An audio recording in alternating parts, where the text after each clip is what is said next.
Briefly, Senator Warren is a fearless consumer advocate and a senior senator from Massachusetts.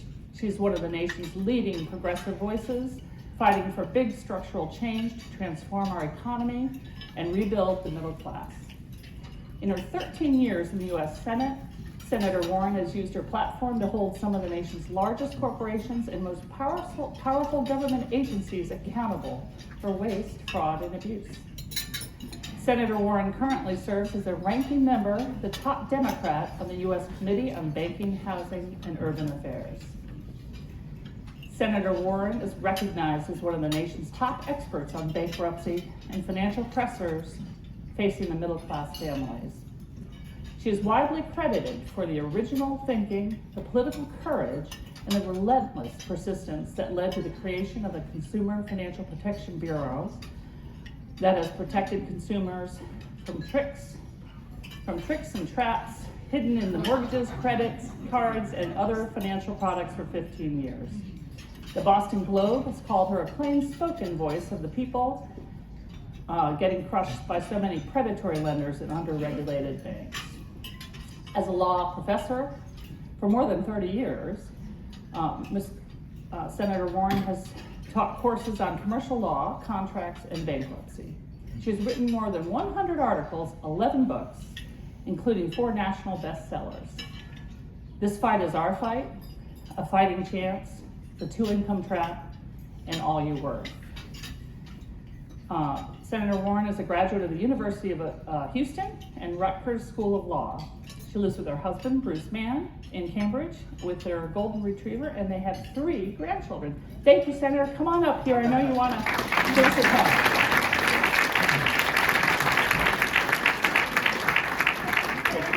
Thanks very much.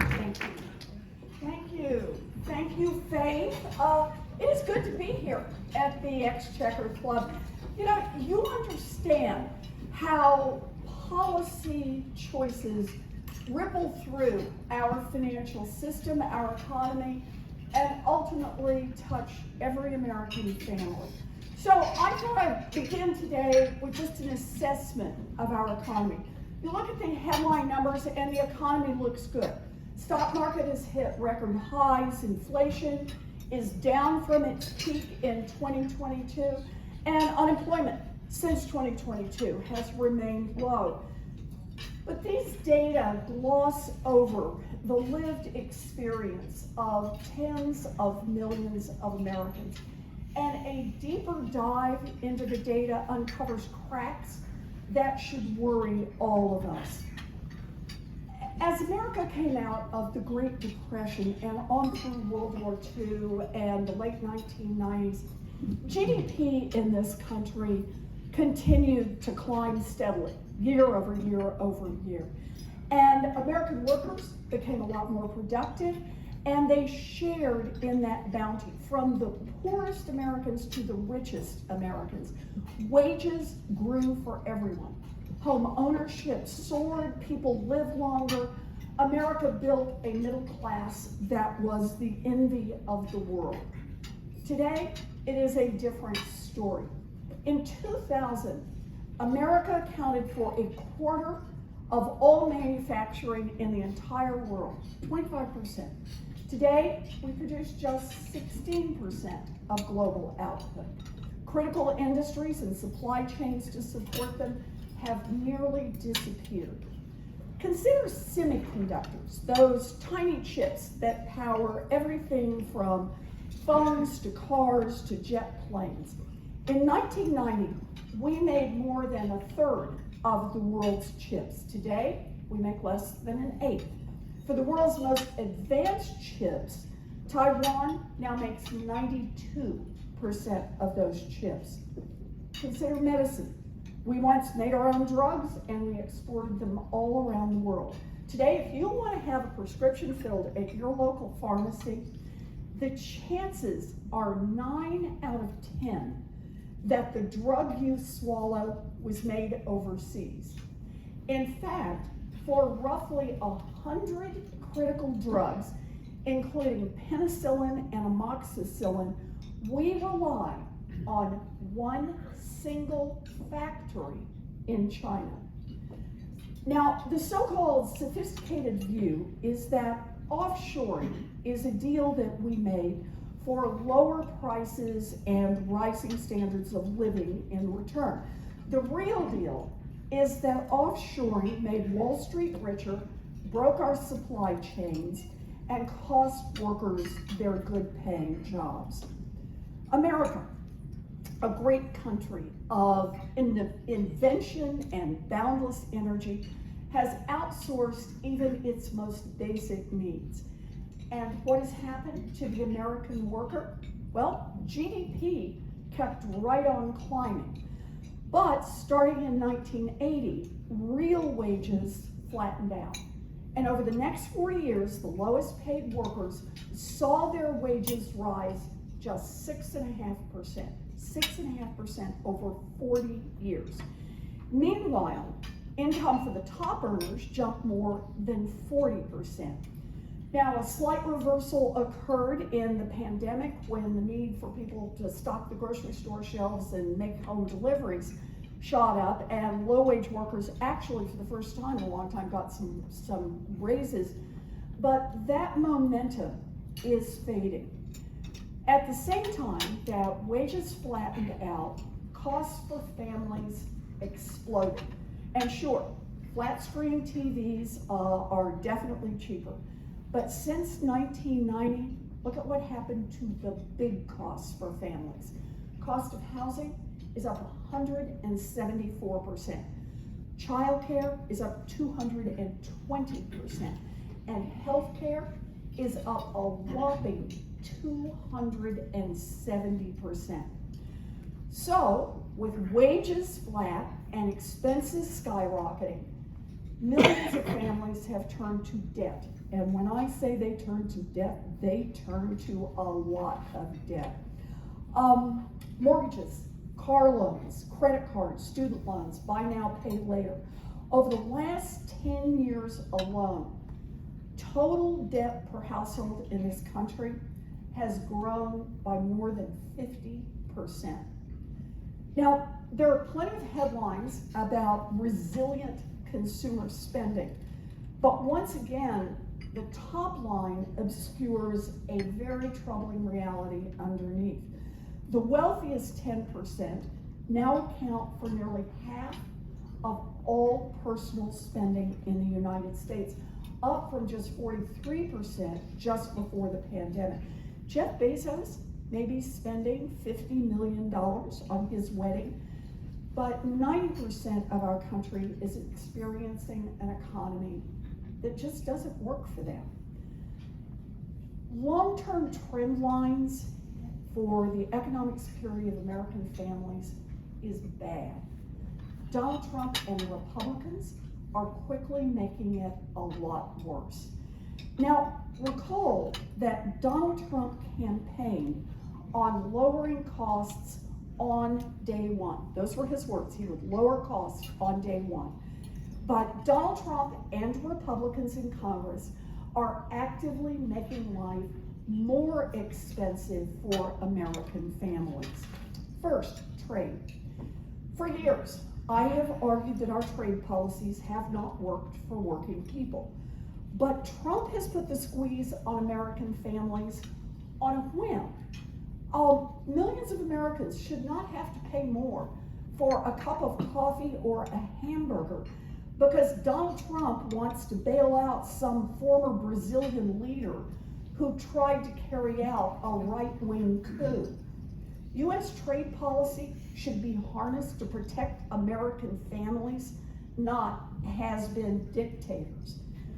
For more than 3 months now, we have debated when we will see the effects of Trump's on-again, off-again, on-again, off-again tariffs.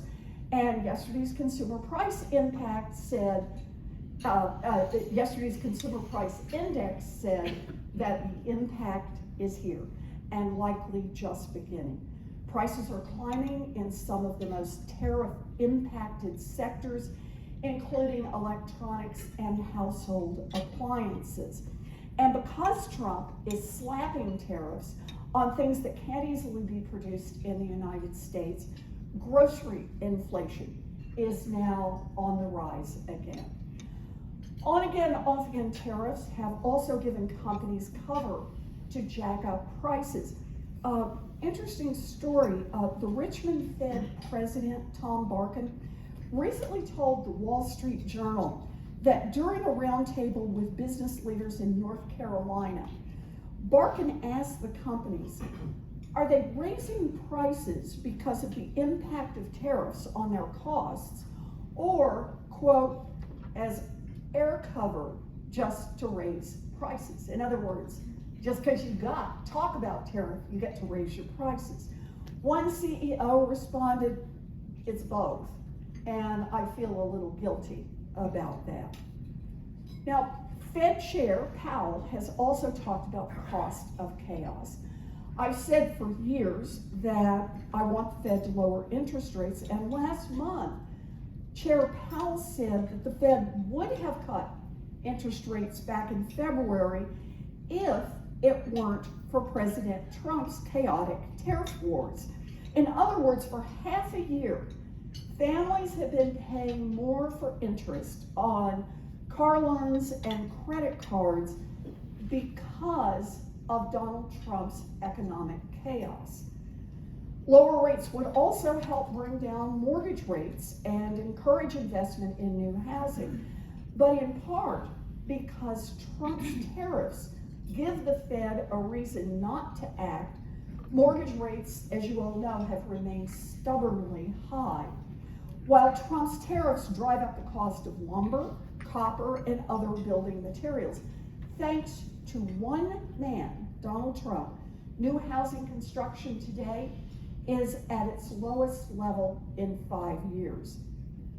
Now, if Trump were serious about lowering interest rates, he would rein in his chaotic tariffs. Instead, he is threatening to fire the chairman of the Federal Reserve. When his initial attempts to bully Powell failed, Trump and his Republican friends in Congress suddenly decided to look into how much the Fed is spending on building renovations. Now, independence does not mean impunity, and I have long pushed for more transparency and accountability at the Fed, but give me a break. The president's HUD secretary is apparently using taxpayer funds to gut the National Science Foundation building and turn it into his personal castle, complete with a private elevator and a personal gym just for his family. So nobody is fooled about this pretext to fire Chair Powell. And if Donald Trump goes through with that, it will tank the markets. While Trump searches for a scapegoat, businesses are getting hit by his economic chaos. The Business Roundtable's quarterly CEO Economic Outlook survey shows that plans for hiring and capital investment have all decreased. Real private fixed investment in manufacturing more than doubled between 20 and 24, but that momentum has failed, and first quarter investment has declined. The Institute for Supply Management's June Manufacturing Index shows that new orders are contracting and prices are going up. And companies' hesitation to hire is putting more pressure on an already softening labor market. All of that is bad. There is another blow about to hit the U.S. economy. The president's budget bill is the largest upward transfer of wealth in a single law in American history. It will kick 17 million people off their health insurance in order to give handouts to billionaires and billionaire corporations. Now, I know that some of you in this room fought for massive tax giveaways for the companies that you represent, even knowing that it would be paid for by stripping food assistance and healthcare coverage from some of the poorest Americans. You fought for those giveaways knowing that they would add over $4 trillion to the federal debt. I think that's morally wrong, but it is also economically short-sighted. These tax cuts may feel great for the companies that scoop them up, but long-term, they undercut both our country's economic growth and our international competitiveness. The Republican spending bill will push the national debt sky high. And what for? Not to invest in more affordable childcare, not to lower healthcare costs, not to upgrade our transportation infrastructure or strengthen our fire and flood resilience. No. Instead, Trump and congressional Republicans are running up the debt in order to pay for a $4 trillion tax giveaway. And they make the same argument that they have made every time they have cut taxes since the days of Ronald Reagan, claiming that tax giveaways to the wealthy will supercharge economic growth and pay for themselves. And for decades, every independent economist who has studied the data says they just make the rich richer and push the nation further into debt.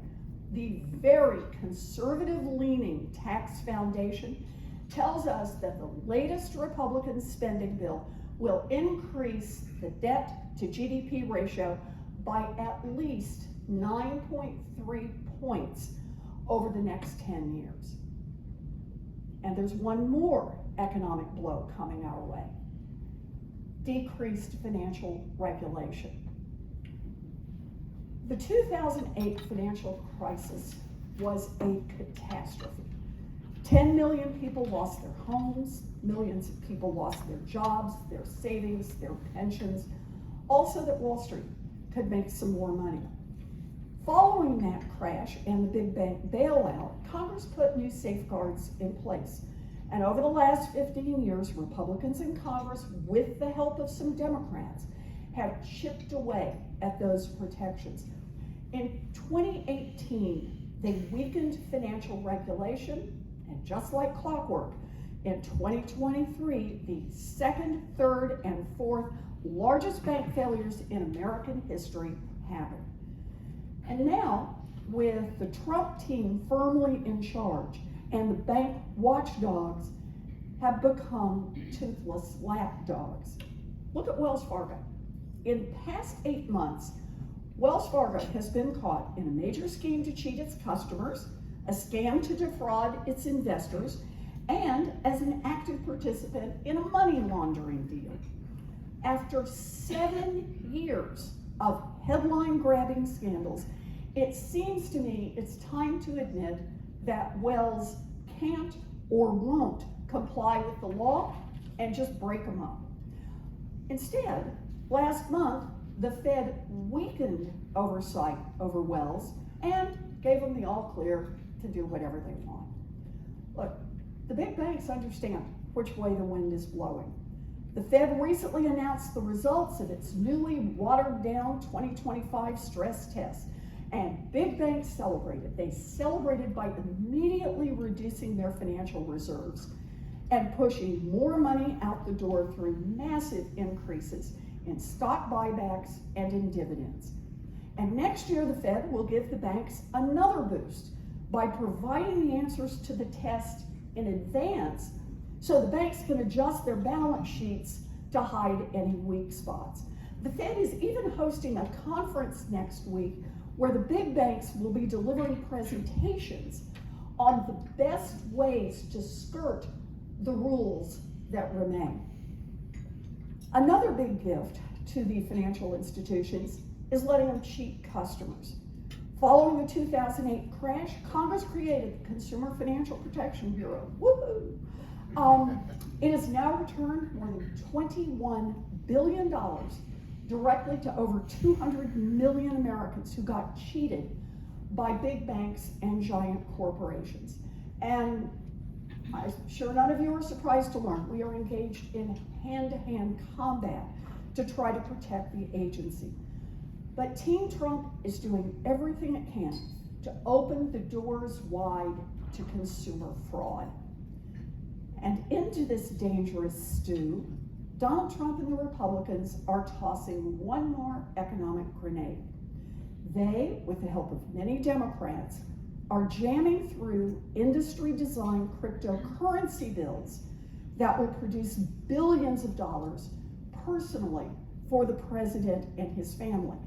In addition, the bills lack adequate safeguards to protect consumers, to protect our financial system, or to protect our national security. The Genius Act, which is the legislation to bring stablecoins into the traditional financial system, passed the Senate despite warnings from many experts, including some of you may remember this name, Brooksley Born, who warned that loosening regulations the last time around could lead to a crash, which is exactly what happened in 2008. She's rung the warning bell again. And now Congress is considering crypto market structure legislation that could actually sideline the SEC in overseeing the stock market, effectively destroying the $120 trillion golden egg that is America's capital markets. Each of these actions significantly increase risk in the financial system. Together, they multiply the dangers. Over time, a system that permits companies to profit from fraud and false bookkeeping and getting people signed up for loans they cannot possibly afford will weaken until, like we saw in 2008, the whole structure collapses and takes millions of American families with it. Trump is cutting a new destructive path through America's middle class. But undercutting working people is a long bipartisan tradition in America. Before 2008, Republicans and Democrats offered corporate America bailouts while good jobs disappeared overseas and family budgets totally blew apart. And sure, each president and his administration can point to some gains, but they also deserve to be tagged for corresponding losses.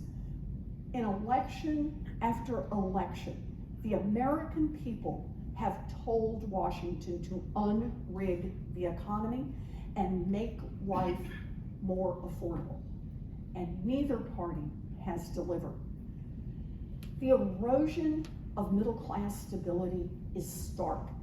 In May of this year, consumer confidence plunged to near record lows.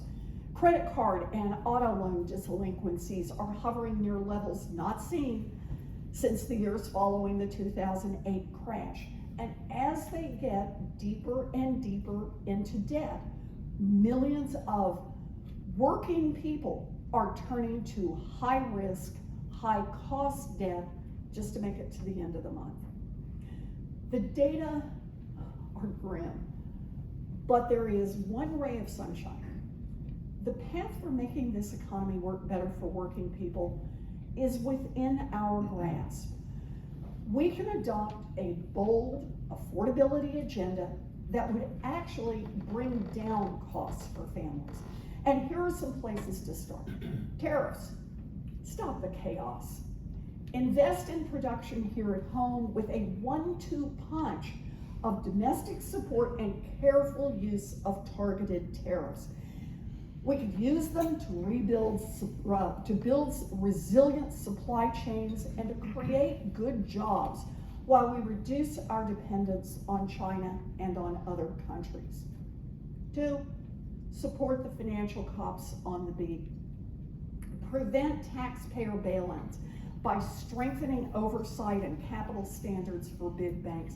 Ensure that banks are using their special place in this economy to lend to small and medium-sized businesses and households, and enforce the laws against scammers.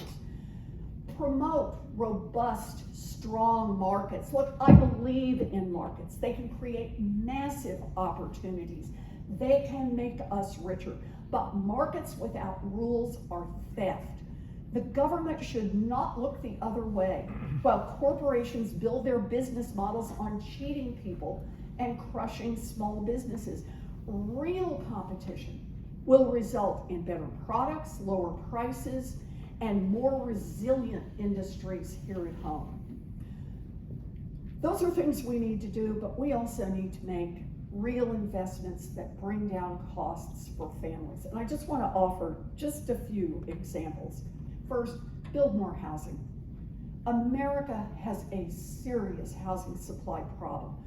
We change that by cutting red tape, by taking on corporate landlords, and by making robust federal investments so that we can build more housing that more families can afford. I have a bill to build 3 million new or rehabilitated homes in urban and rural America. And the economists who've analyzed it say it would lower rents across the board by 10% and save the average family about $140 a month. We should be making those investments. Second, support childcare. The average yearly cost of childcare for one child in the District of Columbia is $25,480 due weekly.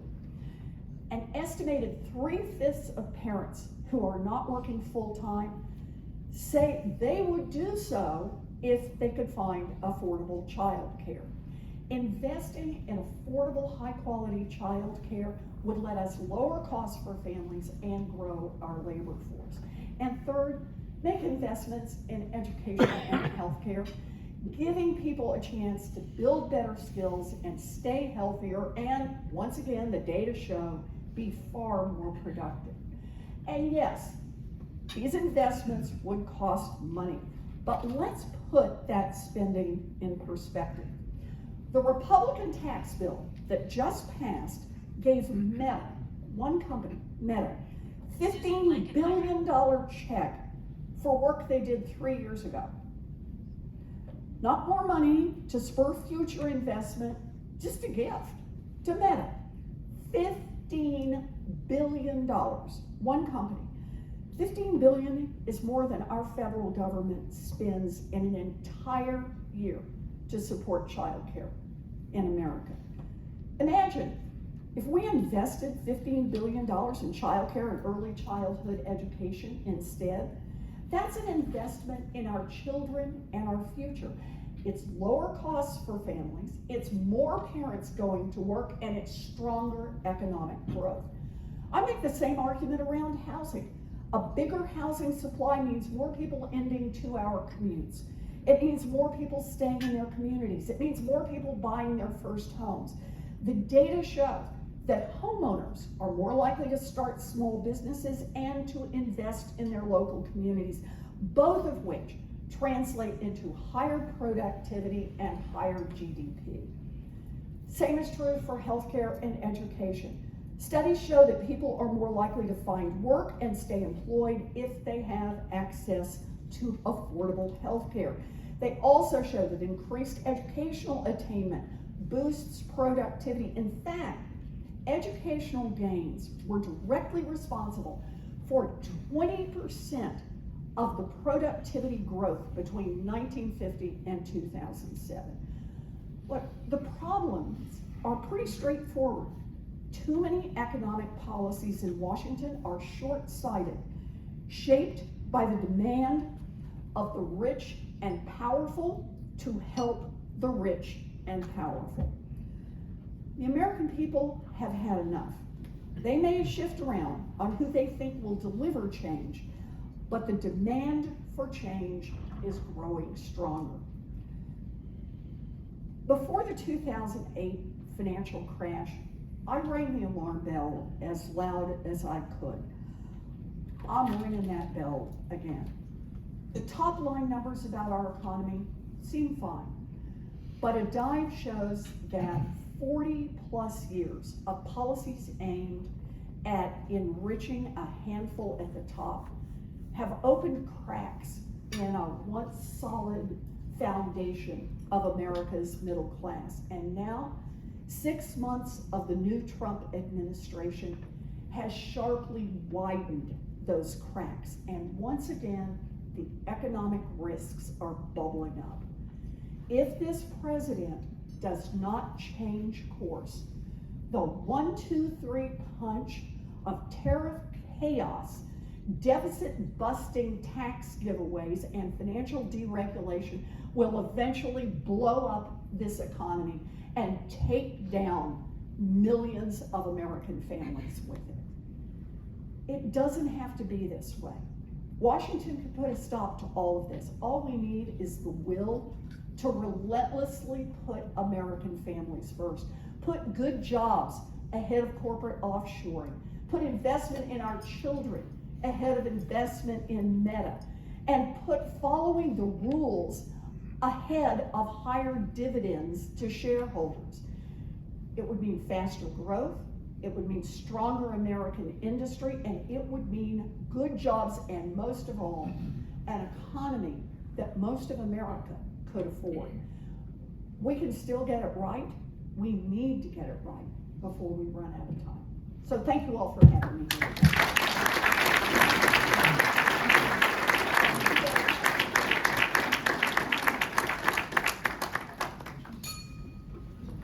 Okay. You want me on this one? Oh, it doesn't matter. Okay. You know, that was fantastic, and I think you gave us a lot of insight on your thinking. Thank you. Yeah. I have several questions, but you know what? Let's open it up to this great audience, because that will make the best of questions. Good. You pick them. Okay. Bob Brooksmith, MBA. Senator Warren, Bob Brooksmith with the Mortgage Bankers. Thanks for being here. Thank you.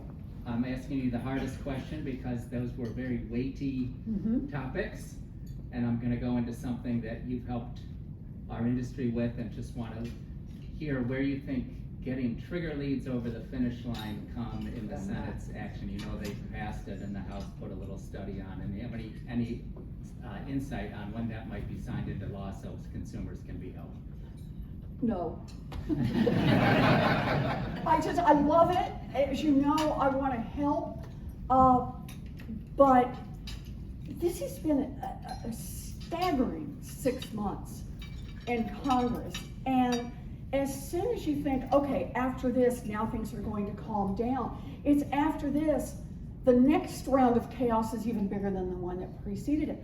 I thought after the tax and spending bill that was just done was finished, okay, we'll take a deep breath, we'll do just mostly confirmations for a while and kind of build back up. And as you know, we're in rescissions right now. I am literally, depending on what time it is, I may be missing the first round of votes on another vote-a-rama. So important, yes, we'll push, but boy, I can't talk about timelines because I can't understand the order in which things are coming through right now. In the back. Senator, my name's Dan Crowley with KNL Gates. It's no secret that the CFPB is your brainchild. But it's interesting to me that the House version of what became Dodd-Frank, the Barney Frank version, had a 5-member commission, the CFPA, that was changed to a CFPB director structure in anticipation that you would assume that role on the Senate side.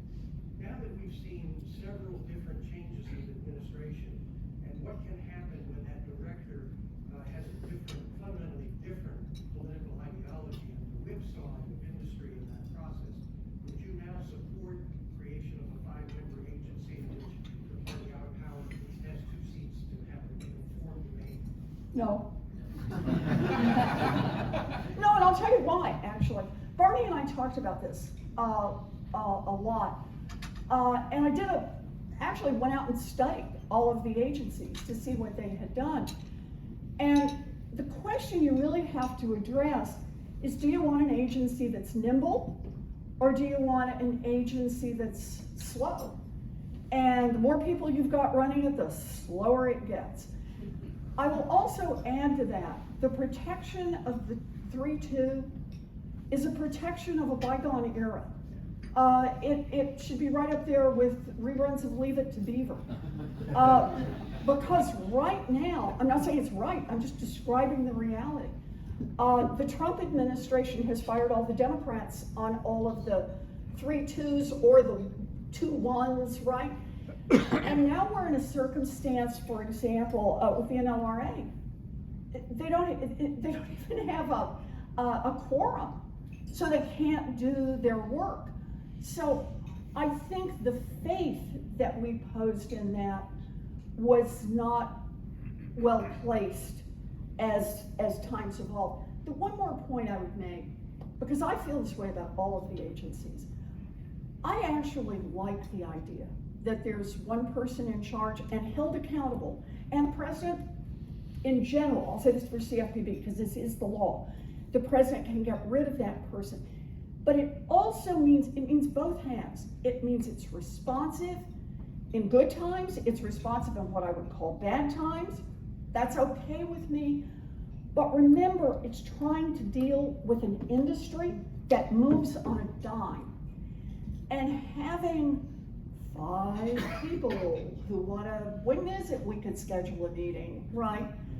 Sit around while whole new financial devices are thought up, launched, sold, mutate 6 times before they can get the first meeting done, I think is a real problem in a space like financial services.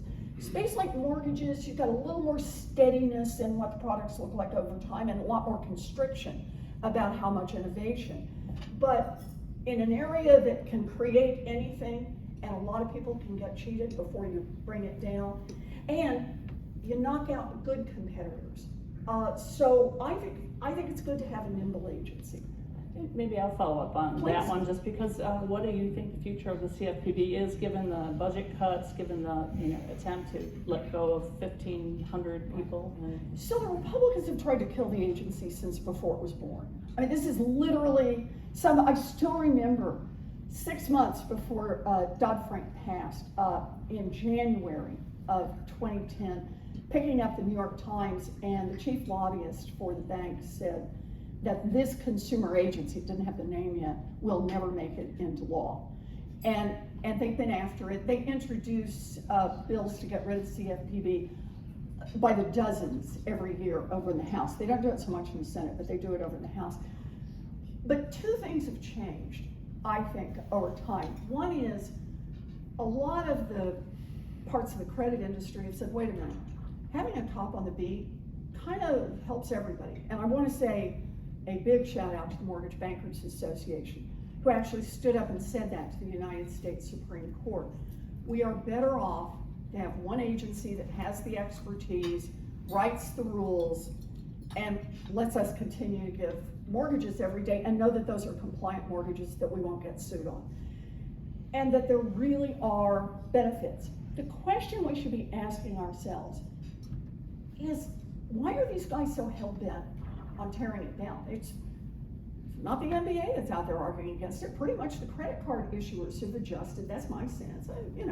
Every now and again somebody comes up with something new and they're cranky about not being able to do it. But by and large, they're good.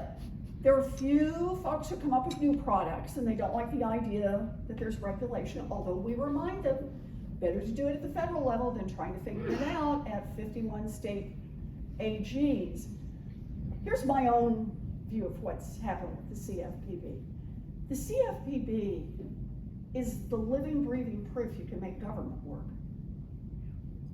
So everybody who wants to, I will be polite, urinate on government, and the whole idea of government, that government is always stupid, government is always inefficient, looks over at that little CFPB with a very modest budget that has returned $21 billion directly to people who got cheated, didn't keep the money, gave it back to people who got cheated. And anybody in this room, make your guess on how many people didn't get cheated because that watchdog was there and forcing this money to go back to folks.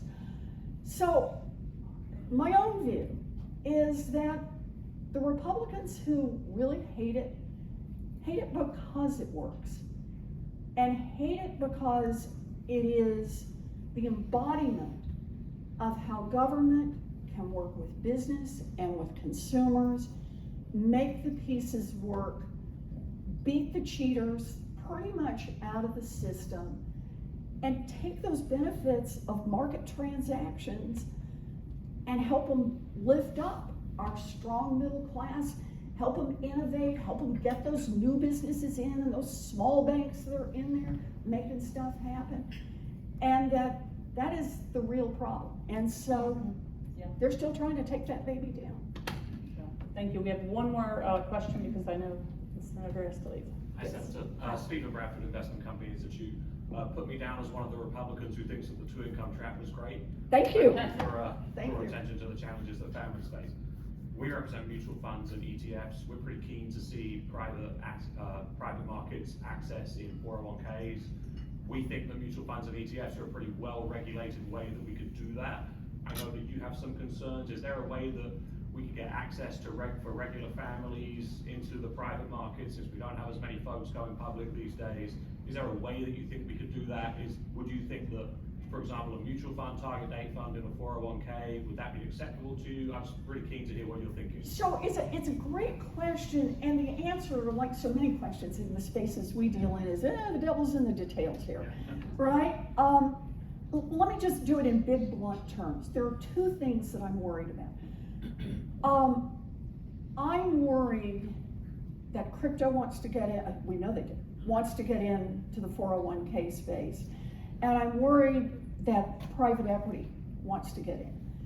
The problems are a little different from the two as I see it. The problem with crypto is you're just taking this highly volatile asset, and I don't know, I just remember after the crash in 2000, I was teaching a bankruptcy class, and I got a fellow to come in and speak who had been the head of one of the state pension funds out in Indiana, I think it was, but I don't want to target him for sure. It might have been Illinois, I don't remember for sure. Anyway, head of one of the pension funds comes in and talks to my class, and they're doing Q&A, and somebody asks about how stupid were you to have picked up these derivatives, and now here you are responsible for all of these seniors and people who will be seniors who need to rely on that state pension fund, and it's now worth about that much money.